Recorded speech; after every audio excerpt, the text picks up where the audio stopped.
I'll call this regular council meeting of the Village of Grand Manan to order. It's 7:30 p.m. and with us for prayer this evening is Sherry Linton from Lighthouse Church. Good evening, everyone. Let's pray. Dear Heavenly Father, I just thank you for another gorgeous day on Grand Manan. And I just thank you for these men and women sitting in front of me this evening, Lord. Leadership is not always an easy thing, and sometimes it's not always a fun thing. But these men and women are called to this job. They're called to make the tough choices and have those not fun moments in leadership, Lord. And I'm so thankful for each of them that they're willing to step in and serve in this way and serve our beautiful island. And so, Lord, as they have this meeting this evening, as they talk about different things that are happening on Grand Manan and plan for different things, Lord, I just pray that you lead them and you guide them, you give them the right answers where they need it, and you give them peace in difficult decisions. And so, Lord, be in this room this evening as they conduct this meeting. We pray this all in your name. Amen. Thank you. I've got a couple of things for opening remarks tonight. First of all, I want to start off by congratulating Ian Lee and Susan Holt on the recent provincial election. Ian's our new MLA, and Susan Holt was sworn as the first female premier of the province of New Brunswick on Saturday. So it was a pretty exciting event, and we look forward to working with both of them in the years to come. This is an update on something we've been following for most of the year, and that's the NB Power generating station down in Ingalls Head. There was a report that came out at the end of last year as part of the New Brunswick Energy Strategy that it was going to be decommissioned and or replaced. NB Power understands our concerns with the necessity of having it here not only for power generation, but more importantly as a public safety thing should there be an extended power outage. They have done an assessment of the station. It is good till 2030. We will have a follow-up call in 6 months. We're just keeping those on the calendar, but we've got a little bit of time more than what we thought we did back in the winter. So just so everybody knows, it's still on the radar. It's just not moving quickly, which is not a bad thing for us. Next thing, it's November, which on Grand Manan means the opening of lobster season. It's a very stressful time for everybody in the weeks leading up to it, and probably more so this year with the presence of right whales. So we wish everybody a safe and prosperous season, and hopefully the season will open relatively on time next week. And finally, just a reminder that a week from today is Remembrance Day. The ceremony will be at 10:45 down at the Cenotaph by the fire hall. They've been doing the ceremony outside the last few years, and it's kind of nice being outside while they do it. So hopefully if you're around next Monday, you'll have a chance to stop in down there.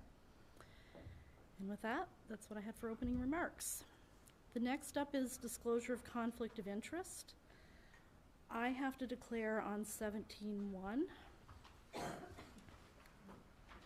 Are there any other declarations of conflict of interest? What?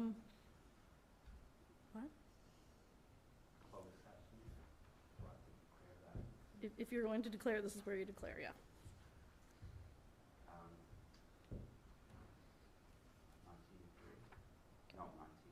19-2, okay. Anyone else? Hearing none, before we leave this one, the deputy mayor isn't here, and he'd normally assume the chair when I leave on 17-1. So I'd look for a nomination for someone to chair the meeting for that part of the agenda if someone would like to move and second a volunteer to be sitting in the hot seat. Heard the motion from Councillor Greenlaw. Do we have a seconder? Seconded by Councillor Toll. Question? All those in favor? Aye. Contrary minded? Motion carried. Dan, you're up. Next up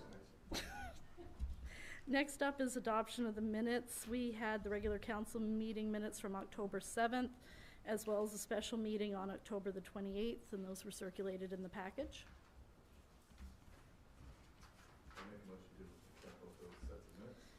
You heard the motion from Councillor Boyd. Do we have a seconder?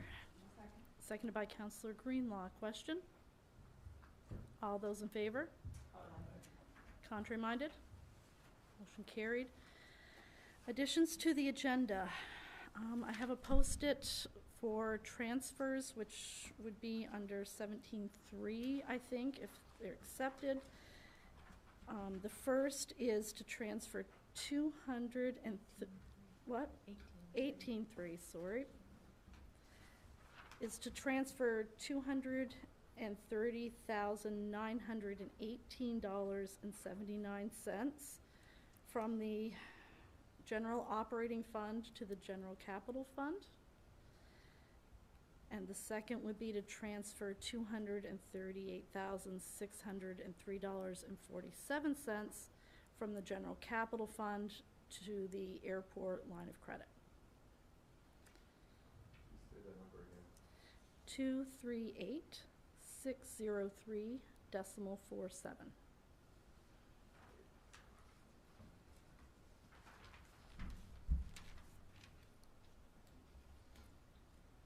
Could I have a motion to make those two additions? Heard the motion from Councillor Turner. Do we have a seconder? Seconded by Councillor Boyd. Question? All those in favor? Contrary minded? Motion carried. Next up is the RCMP, but they aren't here this evening, so that moves us down to the 10-minute open session. And I will keep moving on because I don't see anybody jumping out for that. And that takes us to 13.1, which is correspondence. There's a letter from the Grand Manan Development Association that they would like read. And so it's to the Village of Grand Manan, Mayor and Council. The Grand Manan Curling Club is undergoing repairs to the ice-making equipment. The estimate we have received for parts and labor is $12,125 before taxes, copy attached.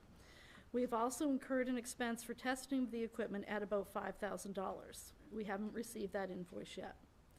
We are asking for financial assistance to help with these repairs. Any amount would be appreciated. Curling is a sport that can be enjoyed by young and old and has been part of the community since 1967. We would like to be able to offer the experience for years to come. Without these repairs, we will have to close the curling rink part of the Grand Manan Development Association. Thank you for your consideration to our request. Michael O'Neill, President. Any comments on that? Councillor Boyd? Is this something that we can look into in our budgeting process? I mean, I know we can do a $200 donation if they fill out a form, but that would just kind of be scratching the surface of what they're looking at spending here. That was going to be my suggestion, given we're already in November and well into budget process. I think it would make sense to look at it at that point if that's the wishes of the group. Do we need a motion for that, or? Councillor Green? Are we talking of putting it in next year's budget or seeing if we have some monies left in this year's budget where we can transfer the funds? I was thinking next year's budget, but if we have some in this year's budget, I guess would maybe be the best. I don't know how quick are they looking for it immediately or just whenever, how much whenever? I haven't talked to them. I don't know if anybody else has had a conversation with them. I think they're looking for, I think it's their compressor, isn't it?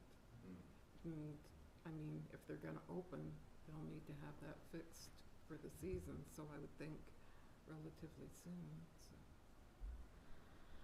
so. With the property tax assessments out the end of last week, we should be in a place where we can rejuvenate the budget process, for lack of a better word for it. So maybe we can look at it over the course of this month and maybe have an answer back to them for the early part of December, if that makes sense, or at least a recommendation. Is that maybe not as fast as they want, but I think it's probably, as you said, more realistic than the $200 we could do otherwise. Okay? All right, so we will talk about that over our budget process and hopefully come back with something for December. Okay. New business, Council Chamber, Old Equipment, CAO Chris Rayner to discuss. Thank you, Madam Mayor. This is basically some housekeeping. When we got these new tables for the council room, we took the old ones, which were those 3/4 inch pieces of oak plywood that made the tables up to the doctor's barn, and we kind of agreed to keep them for a bit to make sure that we were okay with the new setup before we scrap them or put them out for proposal for someone that may want them for something. So I guess we're at the time where it's time to do something with them. They're taking up a lot of room at the doctor's barn. I know when the Legion was up there to get their banners, it's quite congested. So it'd be nice to finally do something with them to relieve some of the congestion up in the barn. Councillor Green? I would move that we declare those old tables surplus village equipment to be disposed of. You heard the motion from Councillor Green. Do we have a seconder? Seconded by Councillor Boyd. Question? All those in favor? Contrary minded? Motion carried. 14.2 is the 2023 financial statements. Looking for approval. Treasurer Calder? So Sophie came down and went over those with us, and we just forgot to put them on our November. Sophie came down and went over those with us, and we just forgot to put them on our October meeting to approve, and we just need a motion to approve our financial statements, so we can give it to Beers Neal, so we can get our final copy. Would someone like to make a motion to approve the financial statements? I will make that motion. You heard the motion from Councillor Toll. Do we have a seconder? Seconded by Councillor Layton. Question?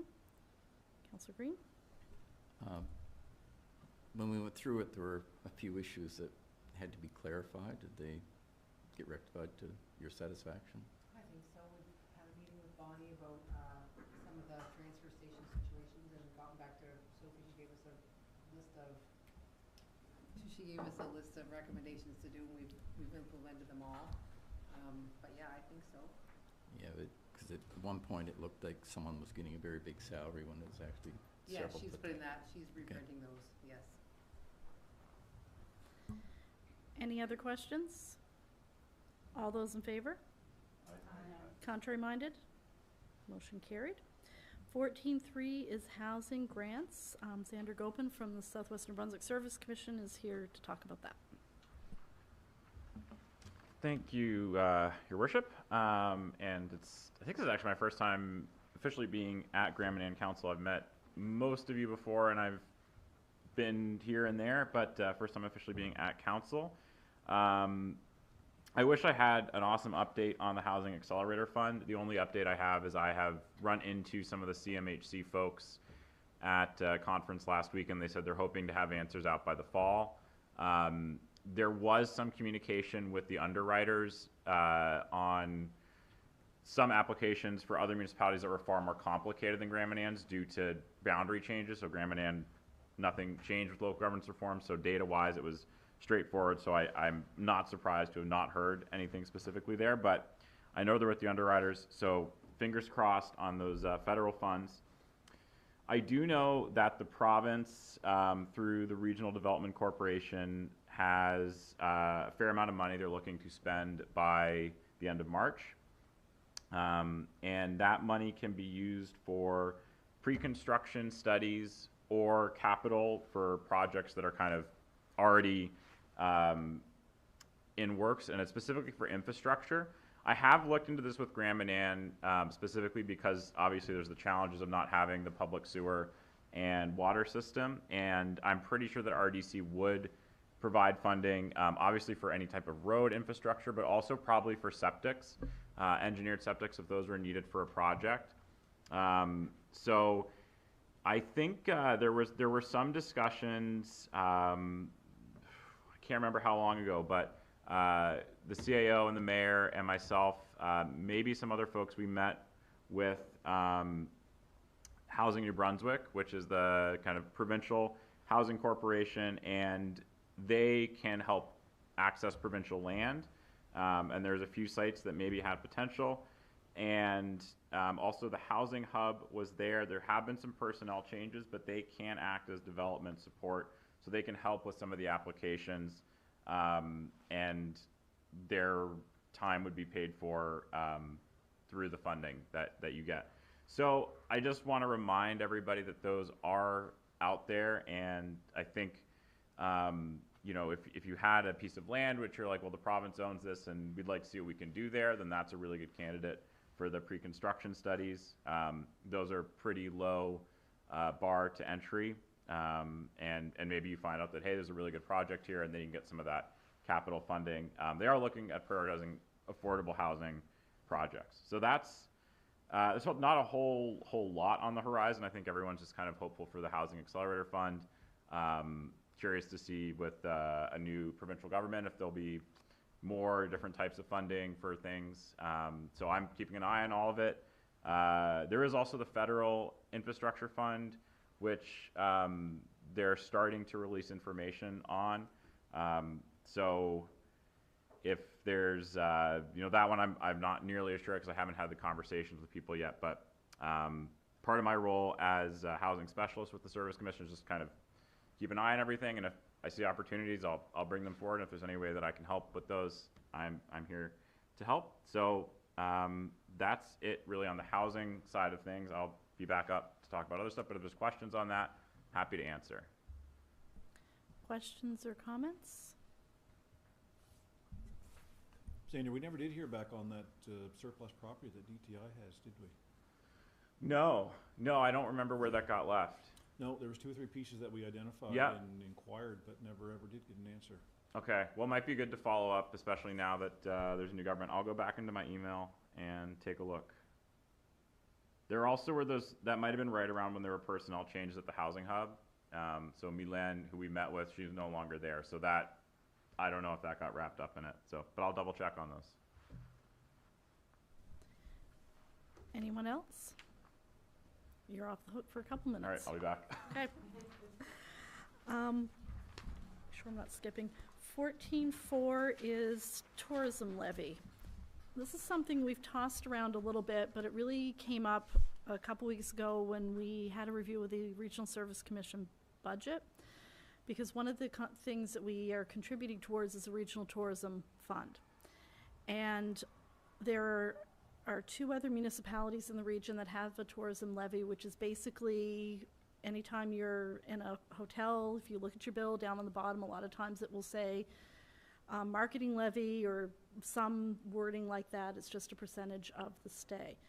That money can be used to offset some of those costs. It could also be used to offset the costs of our visitor information center that we're paying for as well. It's a way to raise a little bit of money to cover some of those expenses without having to pay for it through the property tax rate, which is something I think we're all very cognizant of. So I would like to suggest that we turn this over to the bylaw committee to have a go at it, and hopefully maybe we can get something in place before the summer season if it's the wishes of the group. So questions or comments on that? Councillor Turner. I'm just thinking it may be good to discuss with, like, accommodations people, anybody involved in that business, just because they are stakeholders and it will increase their rates. So just as a courtesy, if nothing else, I think it should be brought to them. I think that makes sense. I was on the Town of St. Andrews website over the weekend looking at how they have it set up in their registration, and it looks like a pretty straightforward process. I think it's something we should look at through ours, but I think it does make sense to sit down and talk to them about what some of the opportunities could be with that money as well once we get beyond the initial where we are, and if there is more than to cover those expenses, what are some of the opportunities and some of the things we can do locally with that? Yeah, I think it can definitely be pitched as being in their best interest. I just think with their, with the stakeholder role, it would be a good idea. Councillor Green? Yes, Madam Mayor. Do you know who that applies to? Do the Airbnbs, for example, are they in on this program? Yeah, it can apply to any short-term rental, and looking at some of the other municipalities' bylaws, it's structured so it's for any rental less than 31 days, but it's campsites, Airbnb, Vrbo, traditional cottages, hotels, that sort of thing. It depends on, of course, how we write the bylaw, but it can apply to all of them. So I'm not hearing any pushback, so I'm assuming we're okay with sending that to the bylaw committee, and we'll have a meeting with the accommodations people maybe once we get some structure up around it, then let's sit down and talk about what some of the logistics around that are. Okay. I'm up again for 14.5, which is a social media policy. I'd circulated a draft of that a couple months ago in email, and then it didn't make it to the next meeting agenda, so I'm bumping it up here. I didn't hear back from anybody. Are we okay with adopting that as a policy, or what are some thoughts, comments on that? Or would you like another month to think about it because you can't remember from when I circulated it back in September? Councillor Boyd? I think it's good policy I think we should implement it as soon as possible, really. Yep. Would you like to make a motion about that? I will make a motion Okay. to that effect. Heard the motion from Councillor Boyd. Do we have a seconder? Seconded by Councillor Greenlaw. Question? Councillor Green? Are you saying this policy that most of us scanned briefly on September, we're supposed to vote tonight to accept and adopt, or that we should proceed to, actually get serious about it and then adopt it? I'm making a motion to adopt it. Any other question? All those in favor? Aye. Contrary minded?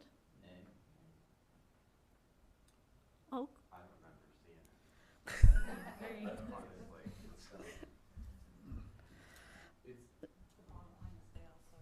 Well, it's pretty straightforward from many municipalities. It was pretty well a copy and paste type thing. So it's basically covers our behinds and others' behinds on what you can and can't say as a councillor or through the village Facebook page, basically. So I think if I heard the votes correctly, we're in a tie. Which was what my gasp was up here at the front of the table, for full disclosure.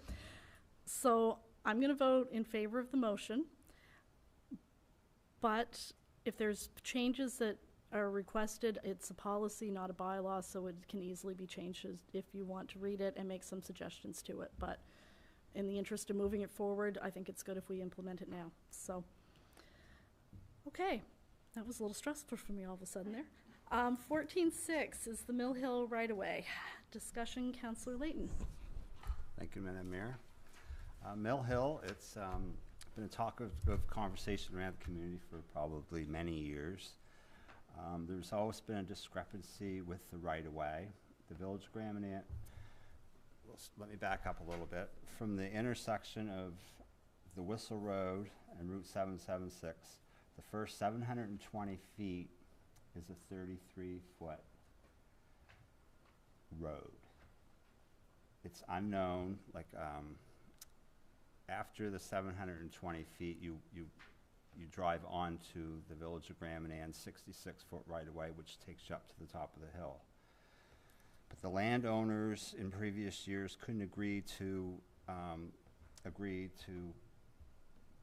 move forward with the right-of-way. So I've talked to each and every property owner here as of today, and everybody is on board with the village establishing a 66-foot right-of-way all the way up through there. In the event that funds come available down the road that we can actually pave the road, that's great, but I'm not asking about that. All I'd like to see is legal look into the unknown part of the property and make some recommendations of how we can move forward to bring this up to a 66-foot right-of-way from the corner of Route 776 and the Whistle Road to the top of the hill. I guess that's in a nutshell. So I'd like to did I make that motion? And all that?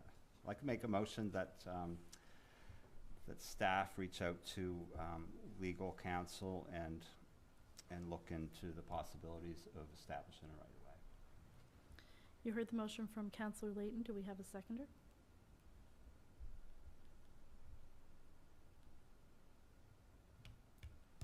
Okay. Hearing none, the motion will die. Counselor Turner? I'm just not sure what we're doing, like, I don't understand the why, I guess. Well, it's a very busy road. There's two businesses on it. One very busy fabricating business. I mean, there's lots of houses up there. There's room for development, but the right-of-way isn't there. The first part of the road, this isn't a right-of-way. It's unknown. Nobody knows who owns it. Then we drive on to the Village of Grand Manan, which is an established 66-foot right-of-way. And all I'd like to see us do is get legal to bring the first 720 feet up to a right-of-way. And that's it. It's just it's a task for the lawyer, I guess. I mean, eventually the roads will get paved, and I'd love to see that paved, but that's another conversation. I'd just like to see the right-of-way established for that road.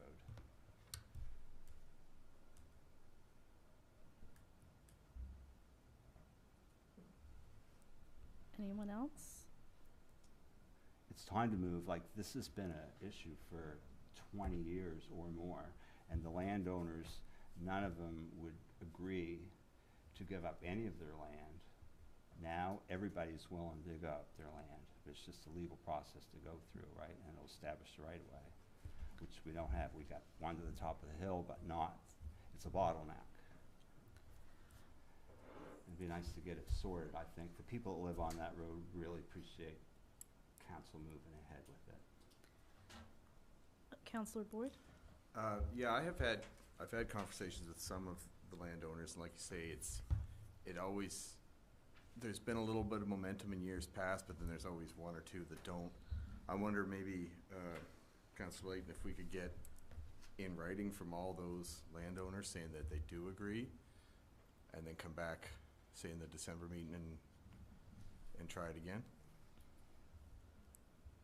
Is that a possibility? I could entertain that. I've talked to them all personally, and some of them come to me and said, well, let's do this finally. But I mean, hey, it doesn't have to be tomorrow, it doesn't have to be next week, but just like to move it forward. And if that's what you'd like to see, Well, I mean, I'm sure I can. And then that way, we can take that to legal and say, listen, these are these PID owners, they all agree, how do we move forward to make this happen, sort of thing. Okay. Counselor Green? Yeah, there are only 4 landowners that would be involved with giving up property. Correct. And Councillor Layton is right. There's been threats of violence if anyone tried to widen that road. Down at the mouth of the road, I thought it was a 1-rod right away, but maybe you said 30 feet. But regardless, whether it's 16 or 32 feet, doesn't matter a whole lot. But there's not a whole lot of land to give up there for anyone before it's, vital, really impacting their land. So I'd like to see how it could be drafted, I guess. Anyone else? Counselor Turner? Yeah, I think if we just had a statement, like something that each of them signed saying that they agree to this, I think it would be good to have it as a uniform type of thing, as opposed to me, one person saying, I'm okay with this, and another, I think it would be good for us to have something, and then in writing, because otherwise, if we were to go ahead, we've got nothing to fall back on if we, do something that is within that 66 feet, and somebody says, hey, I didn't agree to that, we would be in a really bad position. So just for the sake of having it documented, I think maybe. I'm good with that. Okay. So we'll move forward with getting something in writing from those 4 landowners, come back and talk about it in December. I'm also wondering, DTI used to have some sort of program or some sort of something about bringing roads up to standard before they would take them over. Yep. That might be good to look at as well if there's an opportunity there to tap into Absolutely. some funds potentially. So we're good with where we are on that. We'll put that on the agenda for the next Thank you. go round. Thank you. Okay. Is Xander had a little break, so now we're up to 14.7, the rural plan.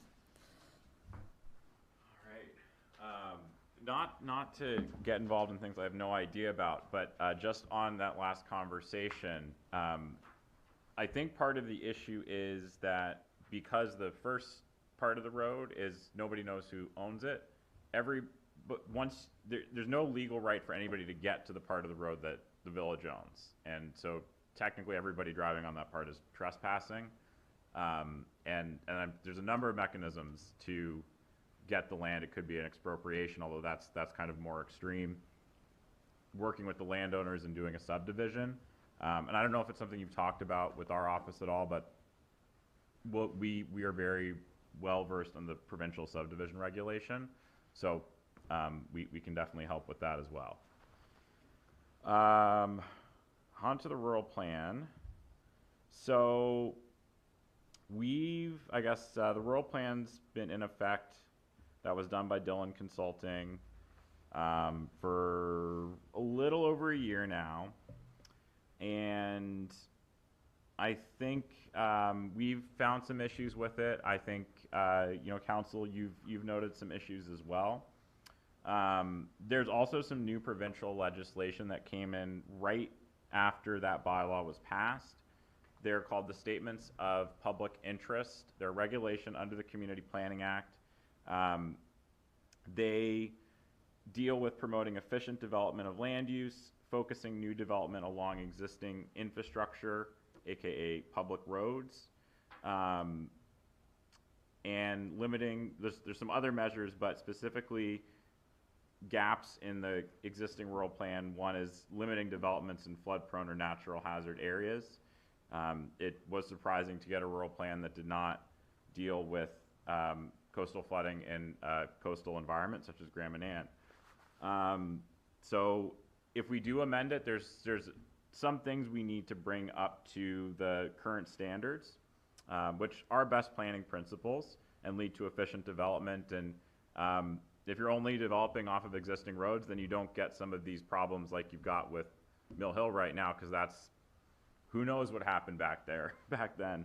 But if you're sticking to existing publicly maintained roads, those are public and they're maintained. So at least you're not going to further exacerbate an existing problem.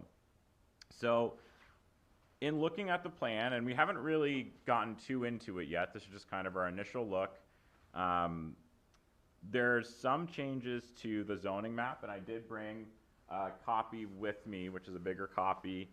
We've sent zoning maps around too, and there's also a flood hazard and future flood map, which would have some regulations associated with that. But the basic idea of what we're thinking are reduce the number and eliminate some of the land use descriptions in the rural plan. There's a lot that there's a definition for them, but they're not used at any point. Or you'll have, in certain zones, you can do an industrial use, and then you can do a tank house and a lobster pound and all these other things which could very easily just be defined under industrial use. So it just makes it an overly complicated and a little bit unwieldy plan, that kind of over wordage. There are some just kind of like technical issues, like industrial uses aren't actually allowed in the industrial zone, which probably was never intended, but just slipped through somehow.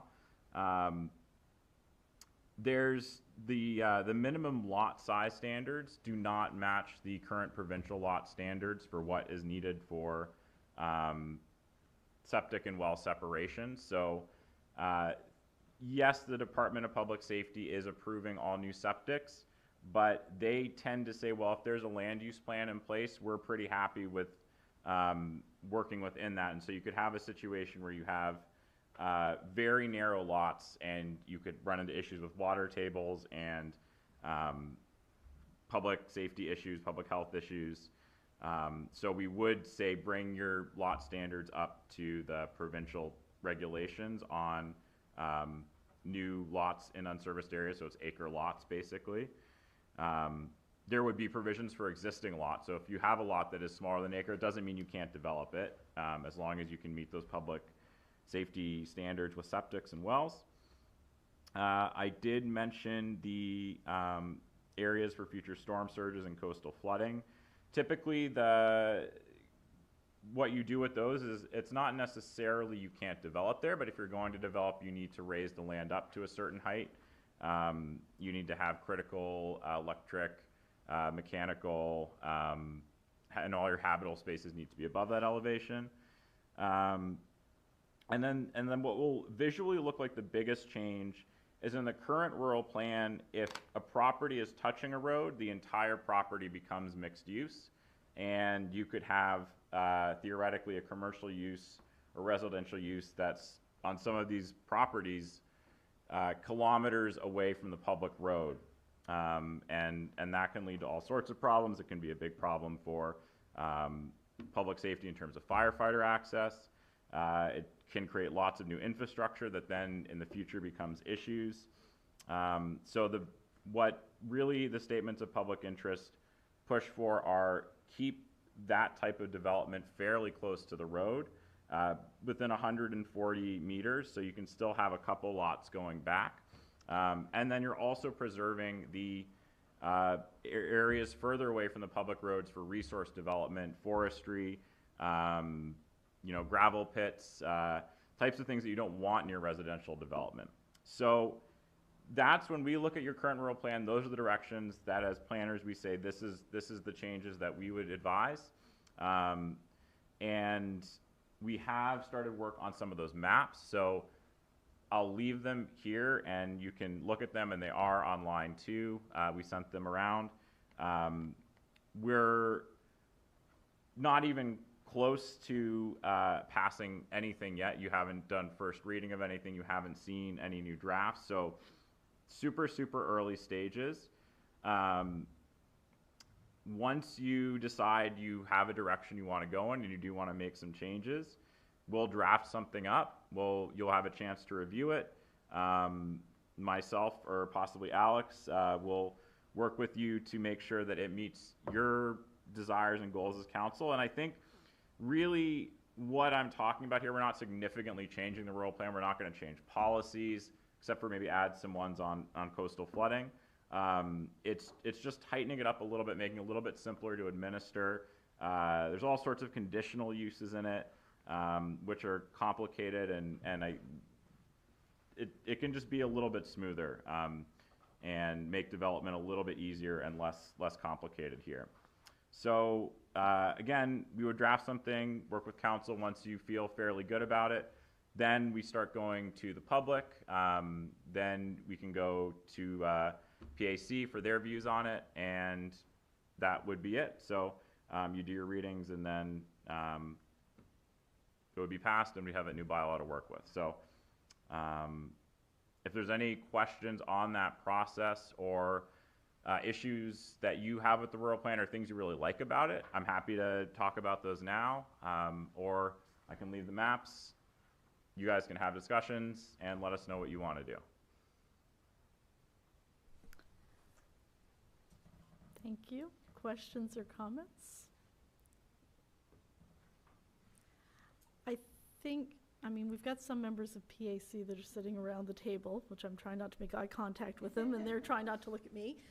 I've heard a couple things, some of this just in passing through the office after a PAC meeting, that there were some challenges. So I think if there's issues with it, we should look at it and address it, and let's go from there, if that's okay with the rest of the group.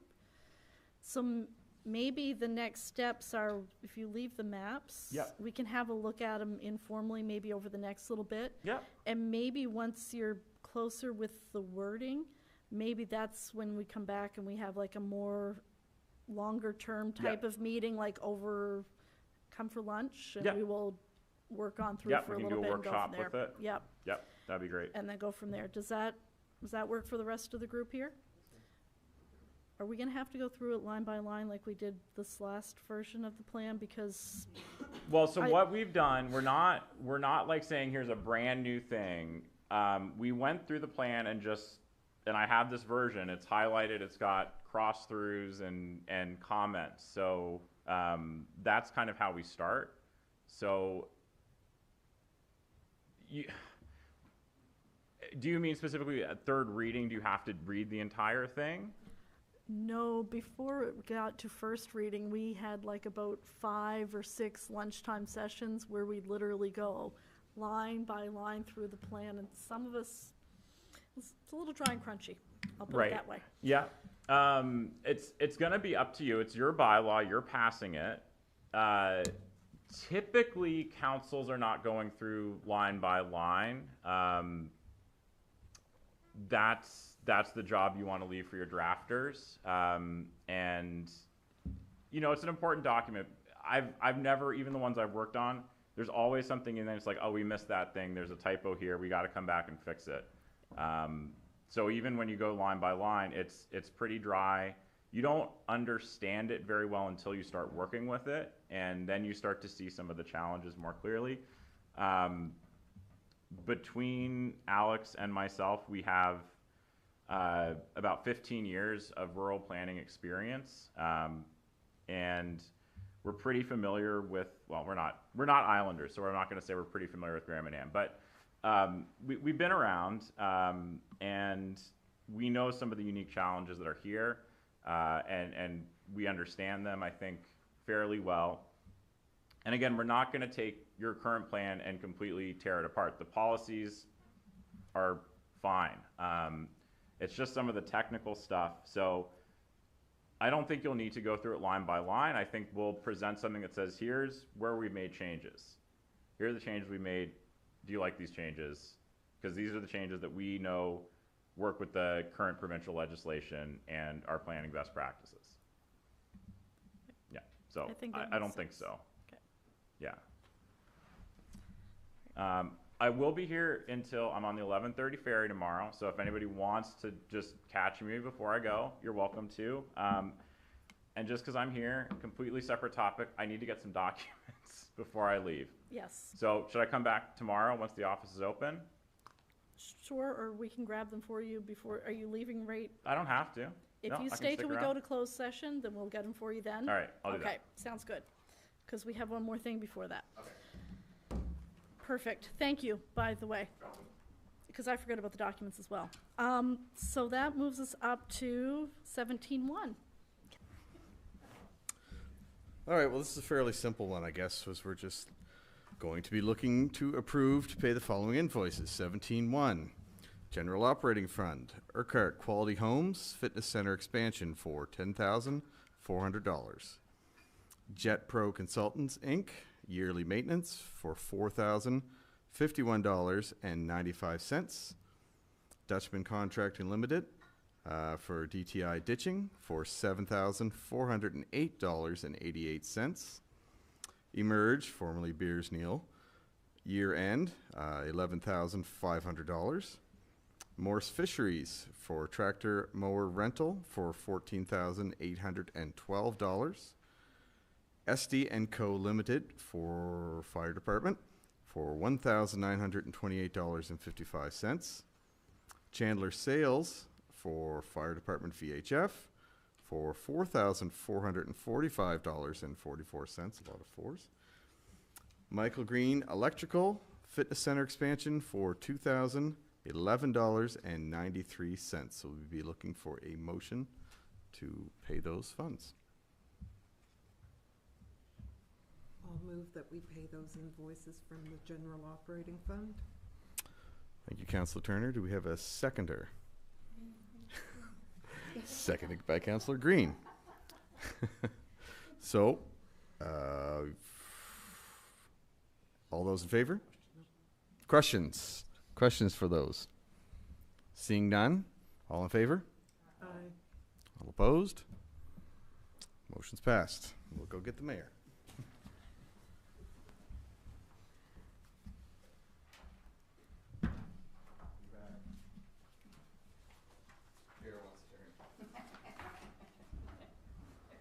We could do this every meeting if you guys wanted. I'm always worried I'm gonna screw the numbers up. Did you have that? Well, there was the several fours.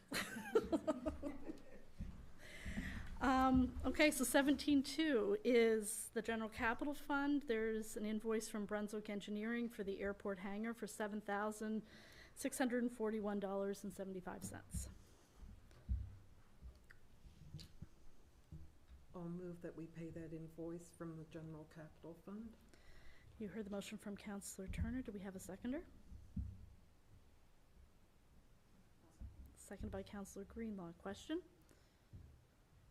All those in favor? Aye. Contrary minded? Motion carried. 18.1, transfer, it's a motion to transfer $422 from the gas tax bond to the gas tax bank account and close the gas tax bond.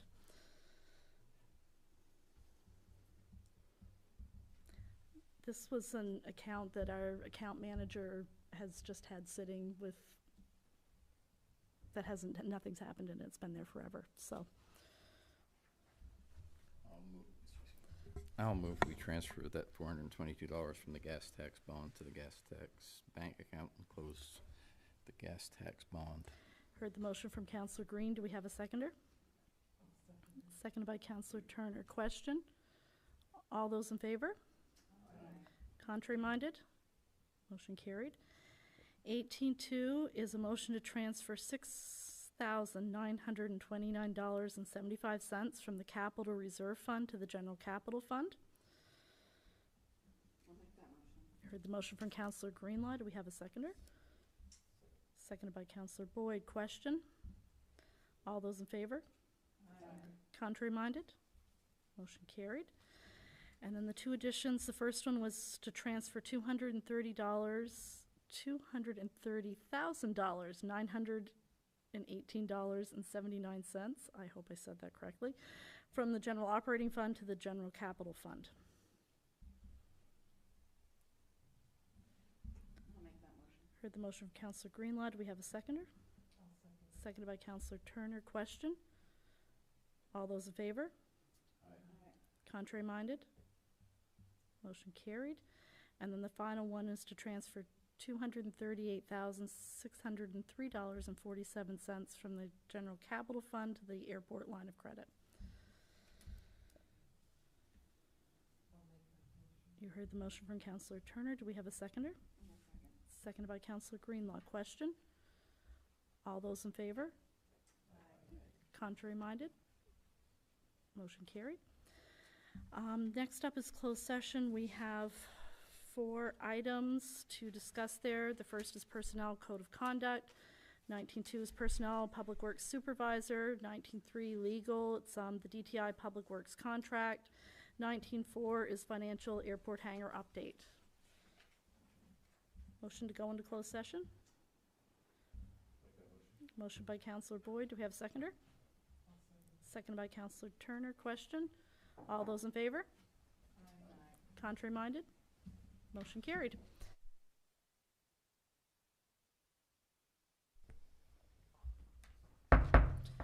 I'll recall the regular council meeting back to order. We were in closed session to talk about 4 things. The first was personnel code of conduct, and we're going to refer that to the Intergovernmental Affairs Committee to develop a policy. Sounds very official.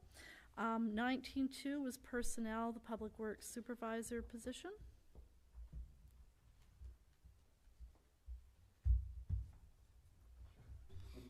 I move that we accept the committee's recommendation on the public works supervisor. You heard the motion from Councillor Green. Do we have a seconder? Seconded by Councillor Boyd. Question? All those in favor? Contrary minded? Motion carried. 19.3 was legal. It was the DTI Public Works contract, the negotiation, because we're still on a 2-year trial. I make a motion that the Village of Grand Manan make the appropriate arrangements to draw up a contract to take over the summer and winter maintenance of our roads full-time effective November 2025. Heard the motion from Councillor Boyd. Do we have a seconder? I'll second that. Seconded by Councillor Toll. Question? All those in favor? Aye. Contrary minded? Motion carried. 19.4, we had an update on the airport hangar, and that is proceeding, hopefully. So with that, our next regular council meeting is here on December 2nd, 2024 at 7:30 PM. Motion to adjourn? Moved by Councilor Greenlaw. Thank you. Thanks, everybody.